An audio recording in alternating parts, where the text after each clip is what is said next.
They paid the fare to America, and there they melted in.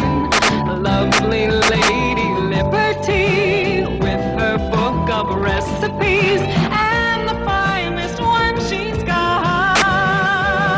The Great American Melting Pot, to the Great American Melting Pot. Ah, the good old days of Schoolhouse Rock.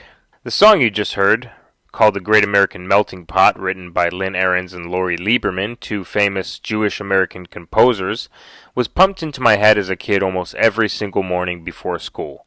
It played on the TVs of several million American children before their school day, and then was reiterated to all of us again and again, over and over throughout our entire time in American academia. But is it true? Was America really always founded as a melting pot of all different races and countless cultures? Was America truly founded and meant to be by our founding fathers to be a nation of immigrants from all over the world? As you can see, this phrase, melting pot, first started being used around 1908. The origination seems to come from a play written and performed by Israel Zangwill. Wikipedia describes this play as follows. The play depicts the life of a Russian Jewish immigrant family, the Kashanos. David Kashano has survived a pogrom, which killed his mother and sister, and he wishes to forget this horrible event. He composes an American symphony, and wants to look forward to society free of ethnic divisions and hatred, rather than backward at his traumatic past. Now, the last time I checked, the Declaration of Independence was signed in 1776, and 1908, the year when the phrase melting pot first started to be used, was 132 years after that. But let's move on. How many times have you heard from your politician, your president, your standard Hollywood actor, and your local SJW that we are a nation of immigrants? America is a nation of immigrants. We are a nation of immigrants. We are a nation of immigrants. We're a nation of immigrants. The next thing that follows this statement is usually some cringy cliche about the Statue of Liberty that's historically inaccurate, right? And in the harbor is the Statue of Liberty, reminding us of who we are and where we came from. See? Almost every single time. The Statue of Liberty, though, was a gift given to the U.S. from France to honor the centennial of American independence.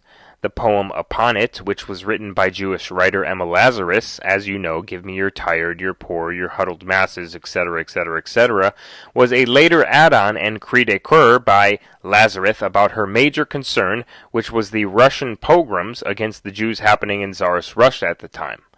Lazarus was asked in 1883 to contribute a manuscript to an effort by New York socialites to help raise money for the pedestal on which the statue was to be erected. She at first resisted, but then ultimately decided to take the opportunity to further her real concern, which was the Russian Jews and the pogroms that were happening at the time. E Pluribus Unum explicitly commemorates the union of 13 British colonies into one nation. The statue and the motto do not celebrate immigration. They salute the achievement of the settlers who founded those colonies and in time won independence from their mother country. The poem on the Statue of Liberty has absolutely nothing to do with people vying for America to accept more and more immigrants, but has everything to do with what Lazarus was actually going through at the time. Anything else that is taught to you is historically inaccurate and completely made up by pro-open borders advocacy groups. Now, what about the term a nation of immigrants? Surely this phrase has been around since the Statue of Liberty was built up at least, right? Wrong. As you can see, this phrase wasn't even used until it became popular in the 1960s. It was popularized after the ADL asked John F. Kennedy to write a book with the same title that became part of a series by the ADL called A One Nation Library. I'm honored to receive this award from an organization which on its 50th anniversary should itself be receiving an honor for distinguished contribution to the enrichment of America's democratic legacy. Your tireless pursuit of equality of treatment for all Americans has made a lasting and substantial contribution to our democracy. As you can see, this phrase was literally a pro-open borders marketing slogan created by the ADL. a Jewish organization with over 100 years of history in the U.S., whose current CEO called Donald Trump anti-Semitic for using the word globalist during one of his meetings. It was sort of developed and originated in certain extremist circles populated by white supremacists. But make no mistake, where the term originates from is a reference to Jewish people. It is not a coincidence that the word globalist is used to refer to Jared Kushner and Gary Cohn and Steve Mnuchin, the most prominent Jewish members of Trump's team of advisors. It is really disturbing when the president or his advisors like Mick Mulvaney or others in the media literally parrot this term, which is rooted in prejudice. No, a president should not use the term globalist. The ADL also gave JFK the award he talked about earlier in that clip after writing his book. Now, this phrase that you constantly hear in your schools, on TV, in movies, and from your politicians came into mass use only 60 years ago. This was also right around the time that America's immigration system was starting to be called racist. This, as you know, eventually led to the U.S. going from a healthy mix of mostly Western-style European immigrants in 1950 to a massive increase in immigration, which is now pretty much only coming from Mexico. There was a feeling in Congress that that same notion of ending discrimination should also be applied to U.S. immigration policy. Up until 1965, U.S. immigration policy was heavily biased in favor of Europeans. So what exactly changed? What law was passed that the American people had no say in?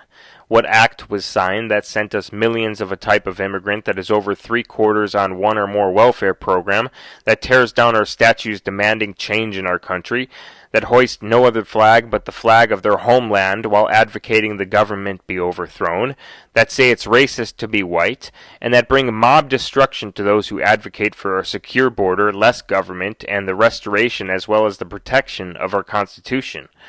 Well, in comes Emanuel Celler, one of the main creators and the driving hammer on the nail that is the Hart-Celler Act of 1965. Who is he? Well, his biography describes him as a Jewish-American congressman who died of pneumonia in 1981. It goes on to talk about his major role in pushing for the legislation that eventually was successful in changing what they called back then the unjust immigration policy of America, which even as recently as 1960 had strict caps of immigration coming from south of our border. Within his bio, he is quoted in saying, "Yes, I fought against the unjust restriction of immigration." But who is the face of this bill exactly? Who would be the one to get it through the Senate after Celler crafted it? Well, remember the guy who kicked off the slogan, "A Nation of Immigrants" for the ADL? Well, his flesh and blood and brother Ted Kennedy was tapped for this job. After the bill was signed into law, Ted Kennedy, the literal lady killer himself, trotted out on stage and promised the following about this bill. Out of deference to the critics, I want to comment on what the bill will not do. First, our cities will not be flooded with 1 million immigrants annually. Under the proposed bill, the present level of immigration remains exactly the same. Secondly, the ethnic mix of this country will not be upset. Contrary to the charges in some quarters, this bill will not inundate America with any immigrant from any one country or area, or the most populated and economically deprived nations of Africa and Asia. In the final analysis, the ethnic pattern of immigration under the proposed measure is not expected to change as sharply as the critics seem to think. Thirdly, the bill will not permit the entry of subversive persons, criminals, illiterates, or those with contagious diseases or serious mental illnesses. As I noted a moment ago, no immigrant visa will be issued to a person who is likely to become a public charge. Zero on the food stamp and $4 in child support. That's what I got. Yet the 50-year-old single mother who entered the U.S. by swimming across the Rio Grande has government-funded housing, medication, and $700 a month in Social Security. Obviously, that entire statement was a complete 100% lie as we know today. But then, after he lied on stage, another Kennedy, Robert Kennedy, was trotted out on stage as well and promised the following about the bill. In fact, he says, the distribution of limited quota immigration can have no significant effect on the ethnic balance of the United States. Total quota immigration is now 156,782. Under the proposed bill, it would rise slightly to only 164,482. Obviously, this is way, way off. But before the 1965 Hart-Celler Act, our immigration and naturalization laws were a lot more similar to immigration acts that were outlined by the founders and forefathers of America. Nationality acts like the Naturalization Act of 1790, which stated that should any alien wish to become naturalized in America, they would first have to be a free white person of good moral character that has resided in the country for at least 2 years. This was specifically written in the bill. Throughout the years, of course, this was amended several times, including in 1795, where they even made it harder to become a naturalized citizen, extending the minimum of 2 years residing in the country to 5 years in the country. Then in 1798, making it at least 14 years, and allowing the children of naturalized citizens to obtain birthright citizenship. All of which still kept the free white person of good moral character statement in the first lines of the bills. This Immigration and Naturalization Law of 1798 stayed exactly the same all the way up until 5 years after the American Civil War, when it was changed again in 1870 to allow freed black slaves to become citizens of America. From 1870 to 1924, immigration and naturalization pretty much remained exactly the same. As America was growing and only had around 50 to 90 million people in population, infrastructure needed to be built, and thus immigrants from Ireland, Italy, Britain, and the Scandinavian countries started to flow in. Contrary to what you're taught in your schools, as you can see, slaves did not build this country, its infrastructure, its canals, its bridges, or its skyscrapers. The Irish and Italians mostly did. But I digress. This all changed in 1920 when President Warren G. Harding signed the Emergency Quota Act into law in 1921. According to the new law, annual immigration from any country cannot exceed 3% of the total number of U.S. immigrants from that same country, as recorded in the U.S. Census of 1910. Then, the Immigration Act of 1924 went even further, limiting total annual immigration to 165,000 and fixing quotas of immigrants from specific countries. For instance, the act, which some know as the Johnson-Reed Act, completely banned immigration of Eastern European Jews. This was due to the recent Russian Revolution of 1917, which was started by Leon Trotsky, aka Leon Bronstein, and Vladimir Lenin, who were both Eastern European Jews. It was meant to keep subversives like them out of the country, along with anyone who followed the ideology of Karl Marx, who was also an European Jew. This act, of course, was only opposed by Emanuel Celler, who, as you know now, would change this all and immigration altogether as we know it later on. Imagine my shock.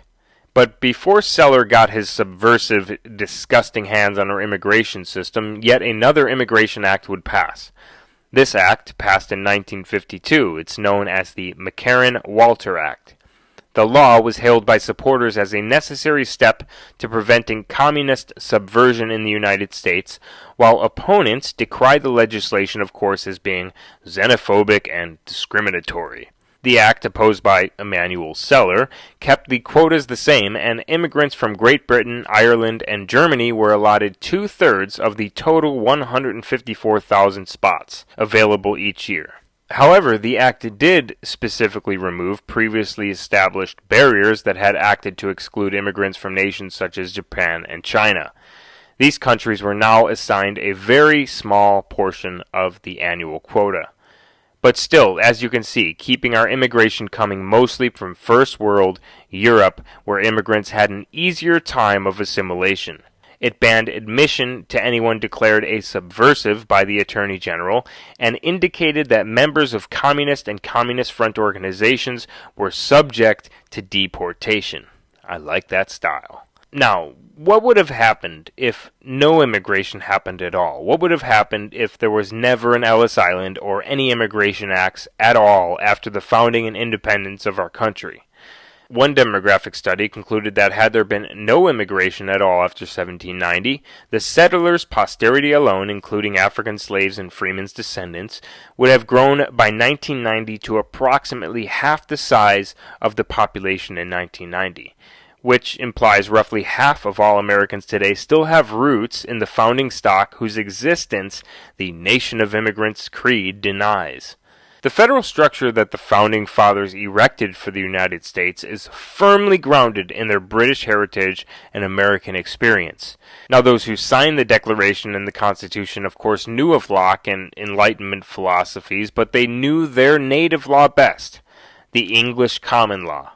Common law remains the bedrock of every state's law today, with the unique exception of Louisiana. The rights of Englishmen were the animating spirit of the Bill of Rights, meant to secure them more effectively in America than they often were in England. So you see, America is a country of settlers and conquerors of Western culture.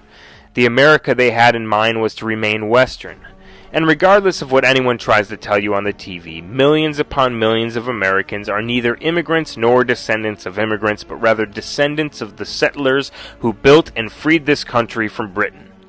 Can you imagine what would happen if China was in our place, allowing millions of people to flow from south of their border into their country, who according to all studies are mostly on welfare? Could you imagine what the Chinese would say or do if then said immigrants were to say that their culture is racist, everything about them is racist, and that they must change to become more tolerant to the soft invaders? Yeah, me neither.